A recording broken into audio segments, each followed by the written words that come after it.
I would like first to introduce myself. My name is Roger, and everybody welcome to my mansion. Everybody welcome to the mansion of Don Mariano Ledesma Lacson, or popularly known as The Ruins. Well, before you tour around the place, I will give you first a brief information about the family history of Don Mariano, kung saan ako nanggaling. The joke. Anyway, Don Mariano Ledesma was the youngest among the 8 children of Lucio Lacson and Clara Ledesma, who hailed from Molo, Iloilo. One of his older brothers, General Giuseppe Lacson, became the first revolutionary president here in Negros. That's why there in Bacolod, may tinatawag kaming Lacson Street dyan. That's because of him. Anyway, Don Mariano Ledesma Lacson married to Maria Braga, a Portuguese king from Macau. And they were blessed with 10 children. Kasi di naman sila mahilig mag-anak, 10 lang, including the former governor of Negros, Rafael Lacson. But after giving birth to the 10th child, and upon nearing for full term 11 pregnancy, Maria Braga died because of an accident. As far as I know, nadula sa bathroom nila. Yun lang, tapos patay na. Hindi, 4 days bago nakarating yung doktor na sinundo. And guess what, kung saan galing ang doktor? Buti sana kung from Manila, wala akong 4 days. From Silay lang, where the airport is.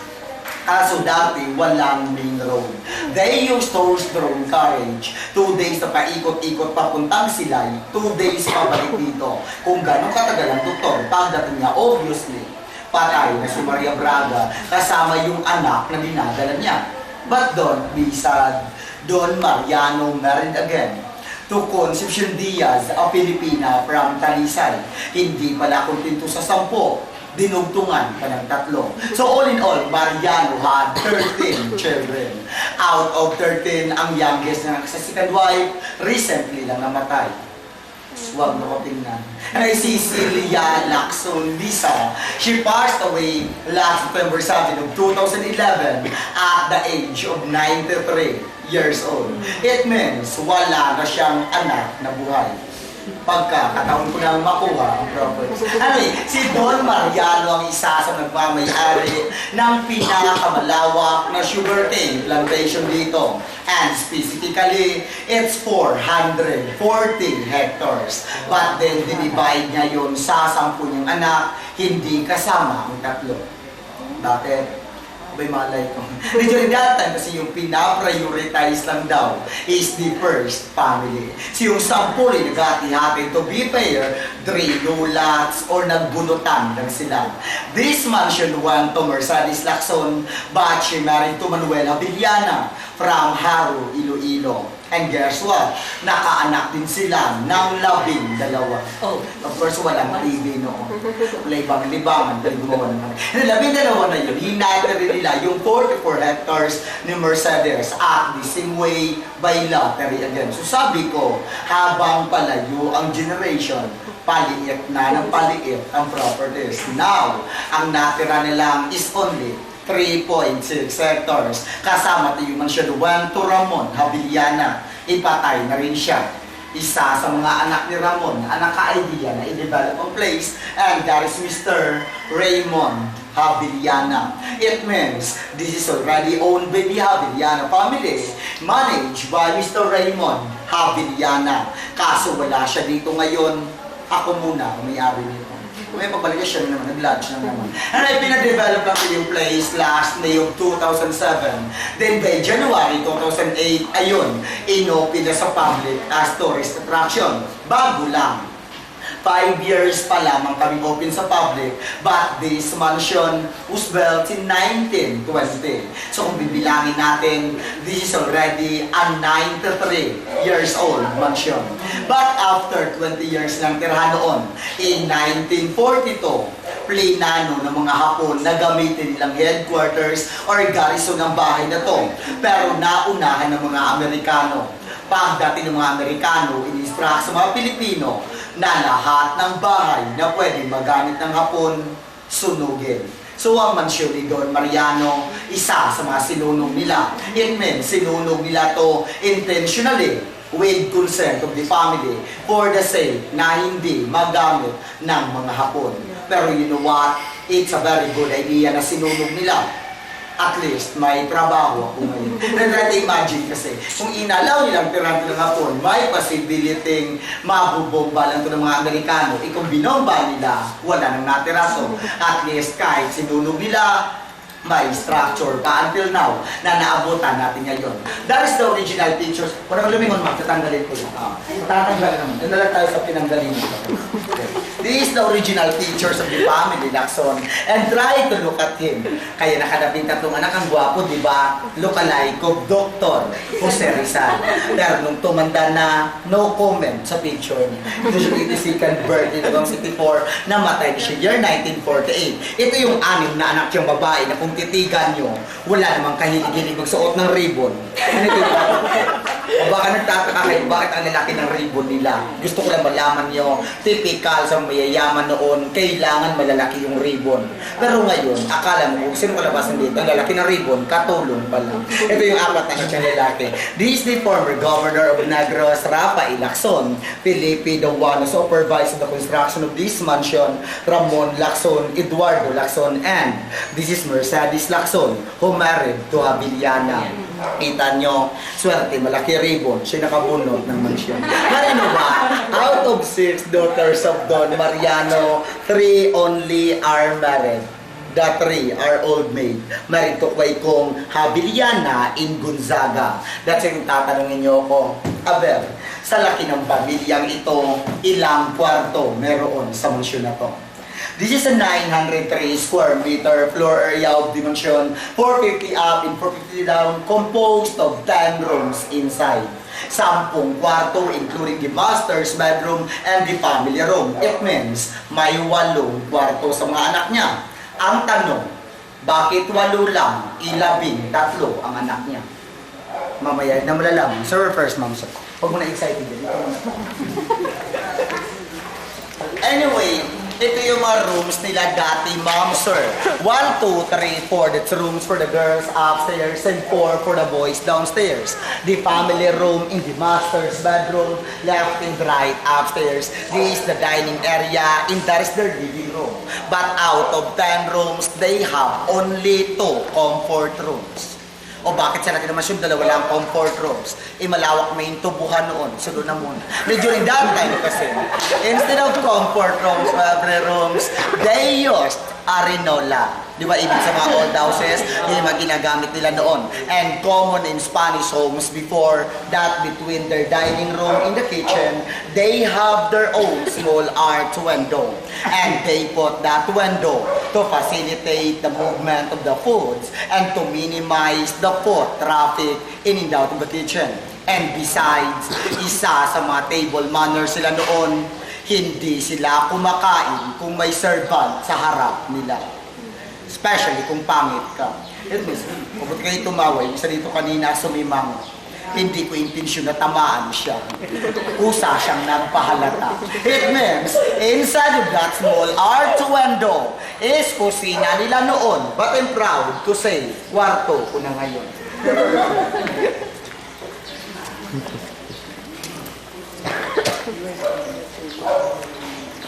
Pero yun ba, kung hindi siguro matibay ang pag-construct ng bahay na to, bumagsak na to for 3 days na umaapoy ang bahay. 3 days of burning. On the first day that they attempt to burn this house, they used 3 drums of gasoline, but nothing happened. They come back again with 2 drums of gasoline, but mix siya in 4 drums of used oil. Of course, pag may used oil, tatagal yung apoy nun. After 3 days, all the wooden parts of the house was burned. Maybe one of the reasons kung bakit umabot 3 araw, it's because of the hardwoods. Imagine, 2-inch thick wooden floors, 1 meter wide and 20.5 meters long with no joint, or mula doon papunta ron walang dugtong na kahoy yun. It means isang puno, isang sahigila noon. And that's made of nara, tindalo, and kamagong trees. Pero kung nasunog mo lahat ng mga wooden floors nila, all the tiles are still original from Spain. And they call this Machuca tiles, the hardest, the famous, and the most expensive tiles during that time. O baka nagtataka kayo kung bakit malalim dito tapos may hagdan doon. Most lang tinatanong dito sa akin kung may underground daw sila. Wala silang underground. Ang hagdan doon, pinalagay ko na lang yun. Noon, wooden floors to dito, kalibin lang sahig na to. And common sa mga old houses na kapag wooden floors ang bahay mo, may ventilation sa ilalim. Kasi yan yung way nila kung paano mag-preserve ng mga wooden floors. Try to imagine, kung nakalapat yun sa lupa, madaling magmumoist, madaling anayin. Kailangan angat or halo lang sa ilalim. And besides, sa laki ng mansyon na to, wala silang aircon, walang electric fan noon. Between sa woods, may gap, doon dumadaan ang hangin. And take note, kahit gaano kalaki or kaliit ang bahay mo, kung may ventilation sa ilalim, malamig pa rin sa loob. That is the main entrance of the mansion, and that's the side entrance. Facing their side entrance is their original staircase going up and obviously going down. Is naman yan dyan. In January, makikita yung Belvedere na tinatawag nila. Please, itanong nyo lang sa akin kung ano yung Belvedere. Huwag na pa-spell sa akin. Ano yung Belvedere? That's an Italian word. It means it can afford a beautiful view. So that's the place where every 5:30 in the afternoon, they gather there together just to watch the sunset. And dyan, tatayo si Don Mariano at sasabihin, lahat ng matatanaw ko ay akin. Naniniwala kayo doon? Ako naniniwala ako doon, pero unfair lang isipin yon. Kasi kung yun yung base ng pagkuha ng properties noon, lahat na makikita mo sa iyo, di swerte ng mga duling. Doon.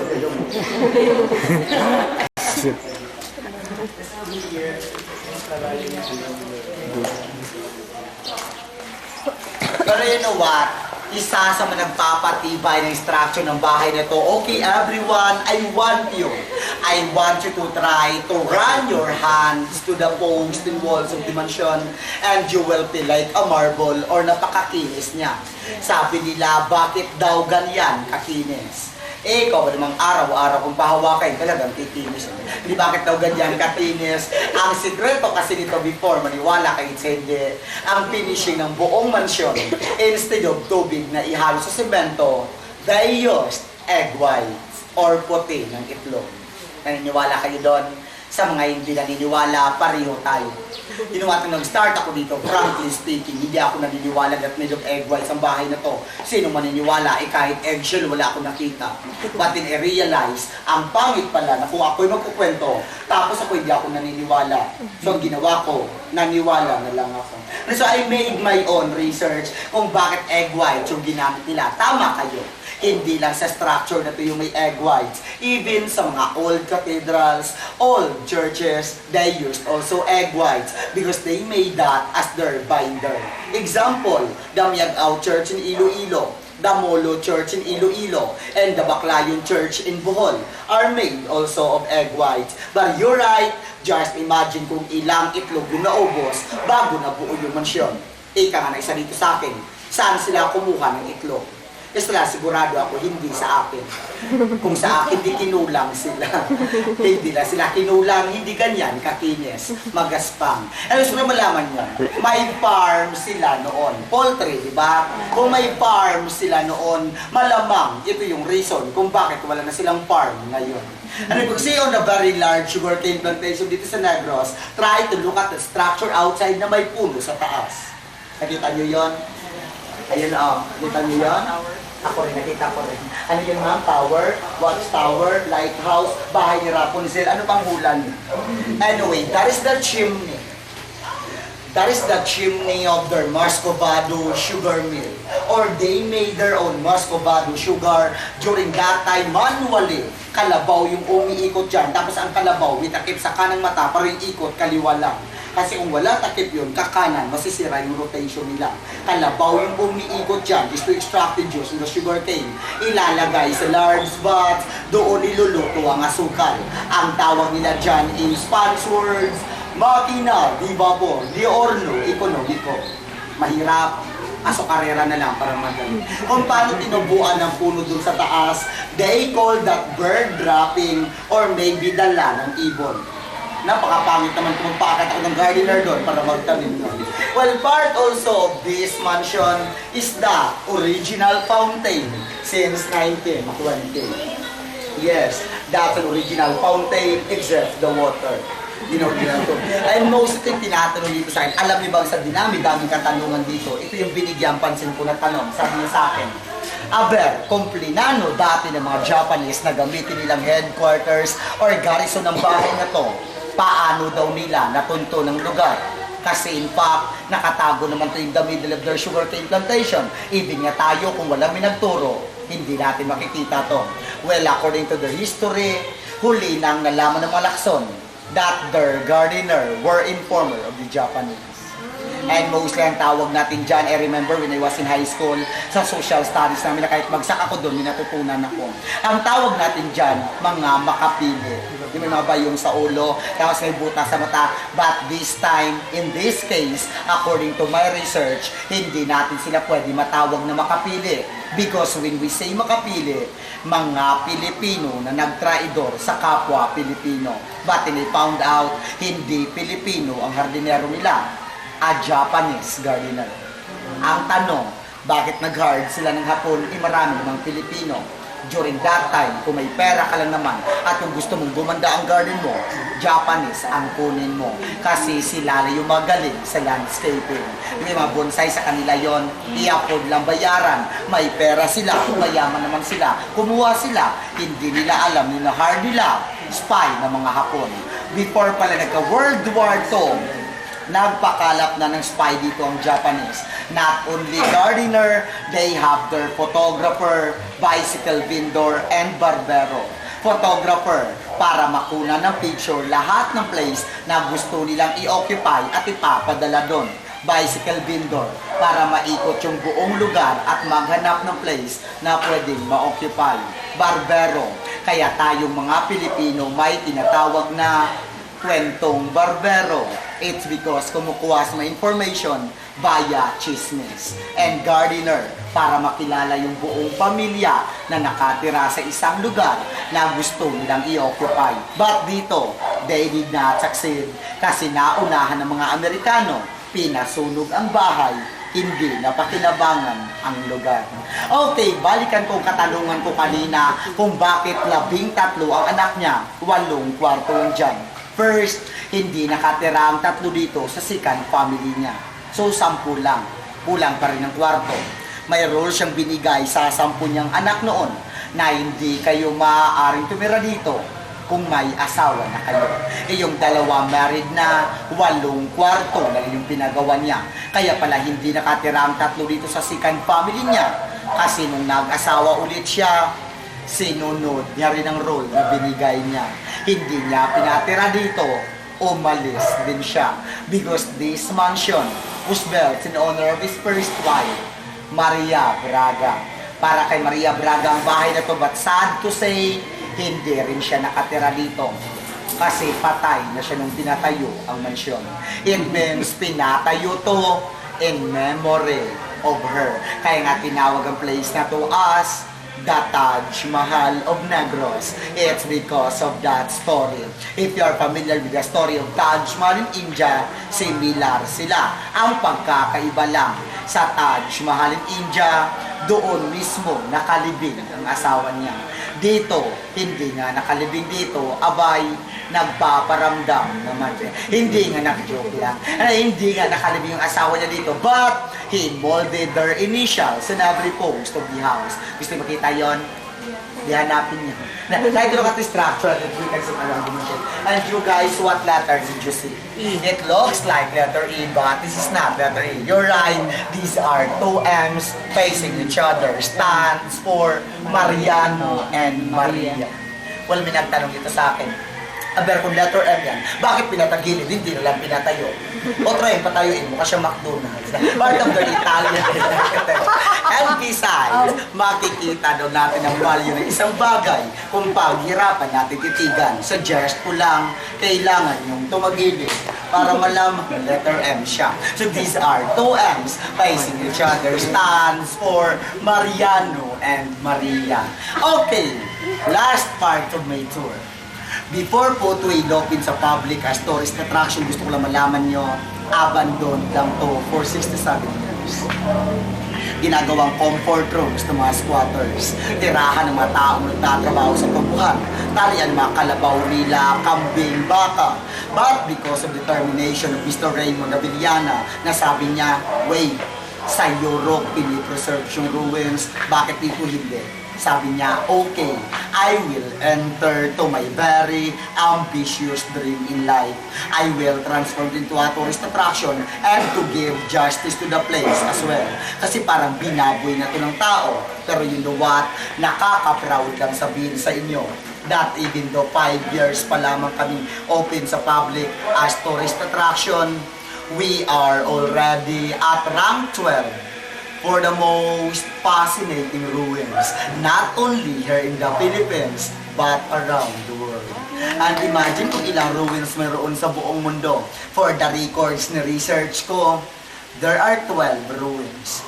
Rank 12 kami. Of course, more than 1,000 ruins meron sa buong mundo. But being at rank 12, nakaka-proud sa Pilipino na may isang nasama. And recently, we are already awarded or declared by the PIC or Philippines Institute of Civil Engineers as the best landmark in the Philippines. Pero you know what? Nakuha namin mga awards na yan.